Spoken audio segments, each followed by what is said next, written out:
So there's a great new movie out for this Valentine's Day. It's called Alita, Battle Angel, where you could take your date and watch a whole bunch of horrifying violence happen, like people getting cut in half and people getting thrown through trash compactors and stuff like that.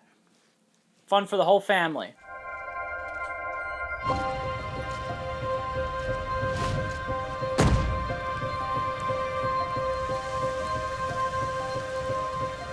Does it bother you that I'm not completely human? You are the most human person I have ever met. This movie's from Robert Rodriguez, who, honestly, he's had a career of sort of pushing boundaries, trying to redefine special effects with movies like Sin City, which is by far his best movie, and Shark Boy and Lava Girl. Just relax, lay about, or my fist will put you out. Dream, dream, dream, dream, dream, dream. Take your time, puppy, where there's darkness in the air. Dream, dream, dream, dream, dream, dream. And I really do respect him for constantly pushing this envelope. And with Alita, he is back at it again, pushing the boundaries of visual effects and pushing the limits of the PG-13 rating.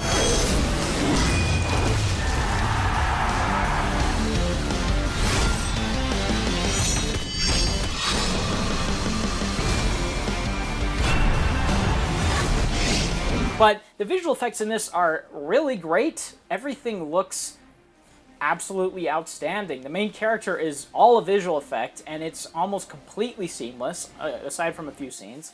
And the world building, all of the landscapes, the floating city, everything is so well realized that I was shocked. I was really expecting this to be a mix of great visual effects and dreadful visual effects, but he seems to know when to use them and when to not. And it really makes for a seamless experience, and it sets this world up, the Iron City, I think it's called, in a way that's believable and intriguing. Alita needs to be photoreal so that she can stand right next to Christoph Waltz and look together, of one in the frame.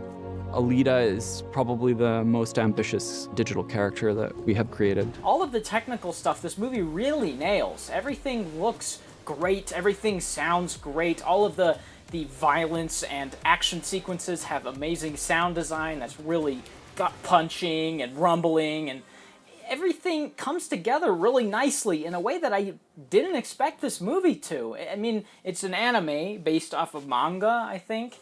And I don't care about anime, I don't care about manga, I don't care about this story, but somehow Robert Rodriguez was able to mold a 2-hour movie that's mostly visual effects into something that kind of worked. And for that, I give all the praise. That I can't believe he pulled it off. I really can't. And the action sequences are all incredibly well handled. Everything technically is just great. Everything about this works really well. It's just, I know I say this all the time, but the script is a disaster. You have to be responsible. You are someone very special. Hey, kid.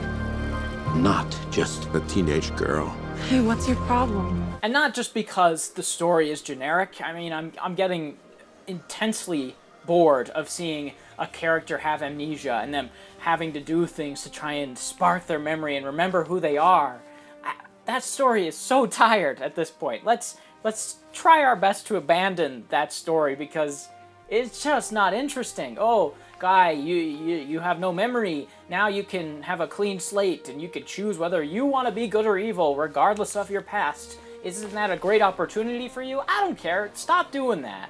And the story itself really is my biggest issue with this movie. The characters, too, are very poorly written and very underdeveloped. You have all kinds of characters in this movie. You have way too many characters in this movie.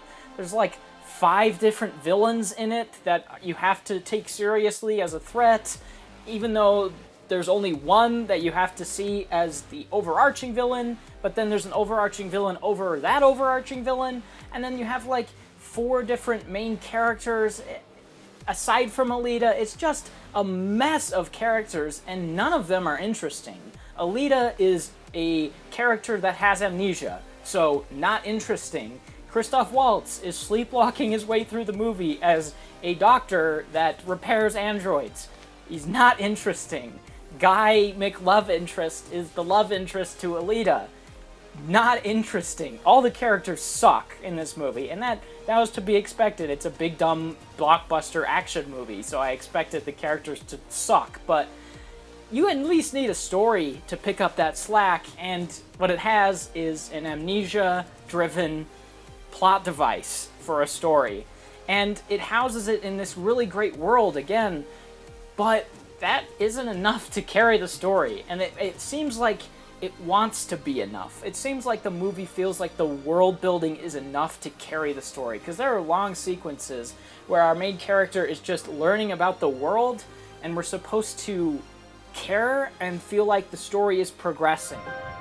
And I'm just an insignificant girl. That's what they want you to think.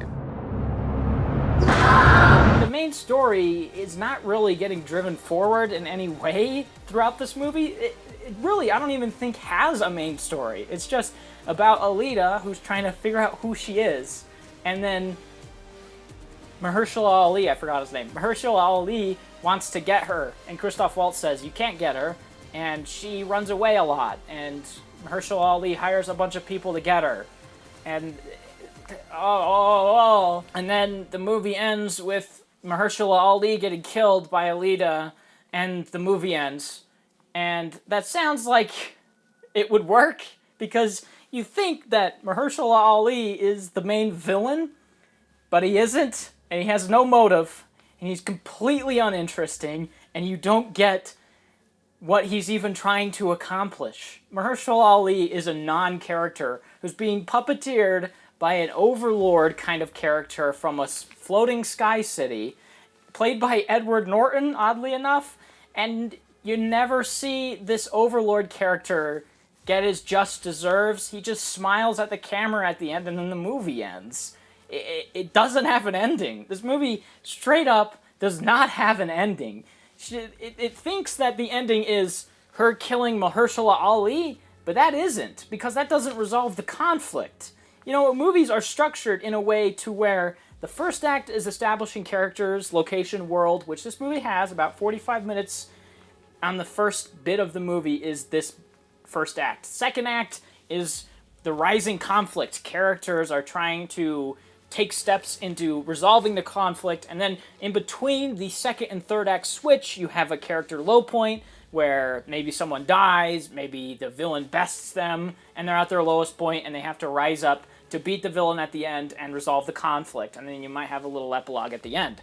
That's how a story's structured. And this movie just cuts out the third act and says, hey, you want a third act? You gotta watch the next movie. It's basically just dangling this third act in front of you and begging you to come back for the sequel. It was astounding how this movie just abruptly stops. It doesn't end, it just stops. She kills the guy who isn't the main villain, and then there's a montage of a time-lapse, I guess, of the city going through, like, months, and then some guy on an intercom says, Alita has risen in the motorball game, and she's in the championship round, to where if she wins, she can go up to the Sky City. Aren't you excited? And I was like, oh yeah, I am excited to see if she wins and can go kill Edward Norton. And then it just ended, and I went, so there's no ending. So the conflict is not resolved, and now you're begging us to come back for the sequel. Honestly, that's the biggest downfall of this movie, and why I feel kind of insulted by it, because it is so blatantly sequel baiting, and it just doesn't have an ending. I mean, there's so many franchises and trilogies out there, Marvel, DC, Lord of the Rings, How to Train Your Dragon, all of these franchises, and every single one of their movies can be watched as a movie, as a standalone. I mean, of course, there will be some things here and there in the Marvel movie that say, yeah, come back for the sequel. You want to see this character, come back. You want to see this character, you can come back for this movie. And so there's obviously some sequel baiting and franchise baiting with those movies, but they're actually contained movies that have structure to them. you can watch a beginning, middle, and end, and then you can watch the next one have a beginning, middle, and end. And from there, it just goes on and on for however long they want to take it. And Alita is like, okay, we have a first and a second act, and they're both an hour long, and then the movie ends, and we'll have a third act in the next movie. We'll figure it out, whatever. You made the biggest mistake of your life. And what's that? Underestimating who I am.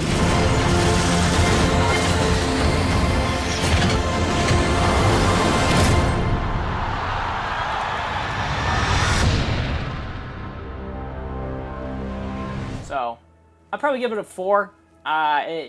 It's entertaining, I guess.